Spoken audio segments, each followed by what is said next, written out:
সব হোয়াইট মানি চেক ফাইলে শো করা না না মানে এখানে কত টাকা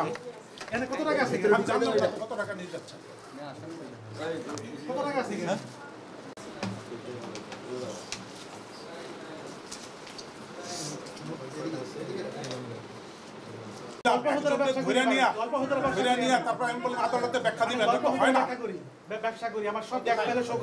স্যার আমরা প্যাকেট করে নিব স্যার। ঠিক আছে আমার ছেলেটা 25 টাকা দিবেন স্যার ওটা আপনি আদালতে ব্যাখ্যা দিবেন এই টাকাটা পাসপোর্ট এন্ডোস ঠিক আছে রাখেন। না না কেন রাখবে কেন দেখেন রাখবে কেন এই টাকাটা পাসপোর্ট এন্ডোস করা এই দেখেন ওনাদের সাক্ষাৎকার তো আমরা নিচ্ছি না স্যার না দেখেন ওনারা কি বক্তব্য ওনারা তো আসামি এখন ওনাদের বক্তব্য আমরা কি শুনবো এই দেখেন ভাইয়া প্রয়োজন আছে না একটু ছেড়ে দাও ওরা আনাইনি পল্লী উন্নয়ন অতিরিক্ত সচিব সাবেক অতিরিক্ত সচিব পল্লী উন্নয়ন মোহাম্মদ আমজাদ হোসেন খান।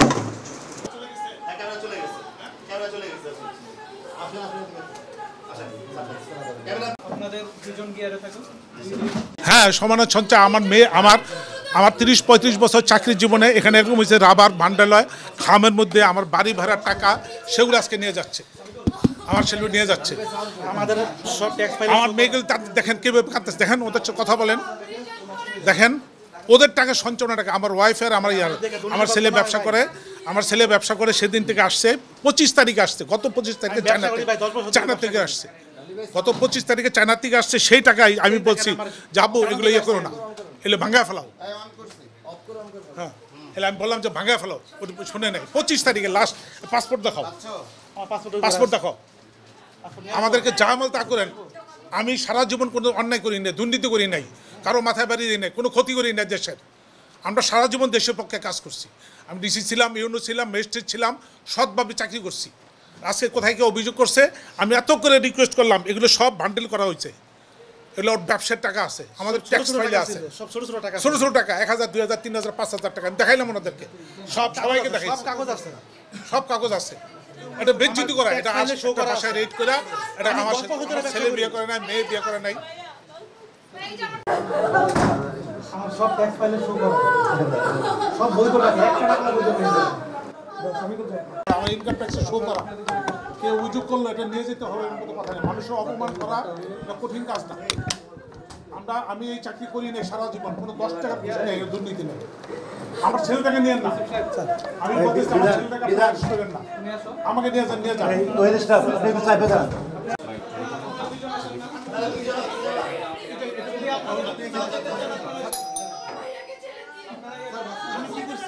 না ওরে নিচ্ছেন কেন কত টাকা কি আপনারা জব্দ করলেন এবং কিভাবে আসলে খবরটা পেলেন?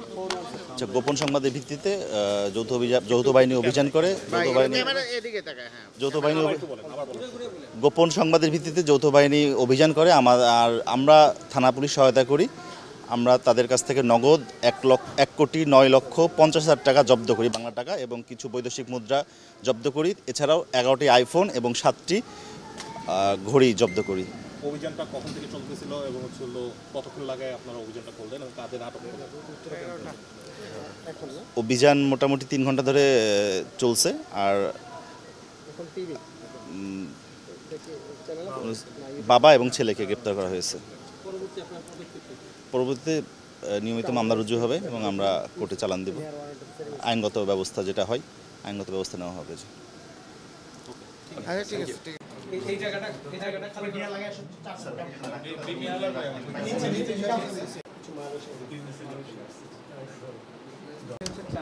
চাইনিজ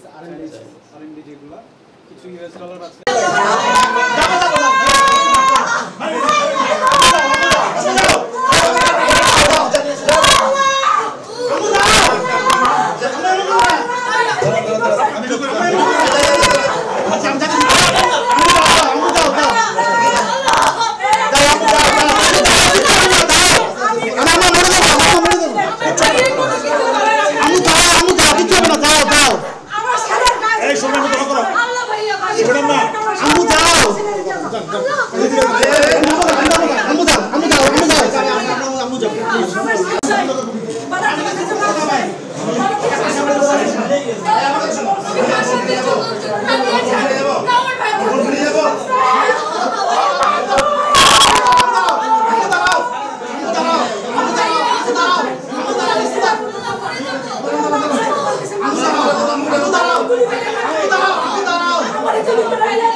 আচ্ছা আমাদের কিন্তু আপনাদের মন্তব্য লাগবে, আপনারা চলে যাবেন, কোথায় যাবেন? ভাই প্লিজ প্লিজ আমাকে এই বিষয়ে কে কথা বলবে? আমাদের তো মন্তব্য লাগবে আপনাদের। আপনি শুধু বলতেছে তো শুধু সেই জিনিসটাই বলে। ভাই সিজার লিস্ট তো স্যারের কাছে প্লিজ প্লিজ আমি আমার ঊর্ধ্বতন কর্তৃপক্ষের